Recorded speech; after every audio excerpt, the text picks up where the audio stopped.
Friends, మీకు ఈ video నచ్చితే లైక్ చేయండి, సబ్స్క్రైబ్ చేయండి. వచ్చి స్వామి నా వాటర్ క్వీన్కి కనిపెట్టేటట్లు చేయు. ఈసారి ఆ అమ్మాయి నాకు కనపడినప్పుడు ఫైట్ సీన్లో కాకుండా ఒక మంచి మెలోడీ సాంగ్ బ్యాక్గ్రౌండ్ వచ్చేటట్లు చెయ్యు స్వామి. మా ఇంట్లో వాళ్ళందరినీ కూడా ఒప్పించి నేను ఆ అమ్మాయిని పెళ్లి చేసుకుంటాను. అందరు ఒప్పుకున్న తర్వాతే నేను ఆమె మెడలో తాళి కడతాను స్వామి అని సిద్ధు వేడుకుంటూ ఉంటాడు. అప్పుడే తులసి జానుతో మాట్లాడుతూ గుడికి వచ్చి దర్శనం చేసుకుంటూ ఉంటుంది. అటుగా వెళ్తున్న సిద్ధు తులసిని చూసేస్తాడు. అరే, నా వాటర్ క్వీన్, నేను దేవుణ్ణి ఇలా తలుచుకున్నానో లేదో నా కళ్ళ ముందే ప్రత్యక్షం అయిపోయింది. థ్యాంక్ యూ సో మచ్ దేవుడా. నేను ఇలా మొక్కుకోగానే నువ్వు ఇలా నా మొక్కు తీర్చేశావు.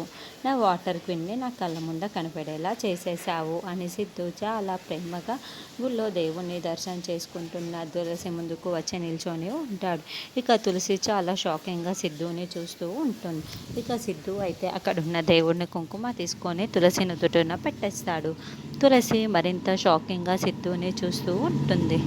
ఏంటి ఇతను మా అక్క నుదుటిపైన ఇలా బొట్టు పెట్టేశాడు అని అనుకుంటూ ఉంటుంది.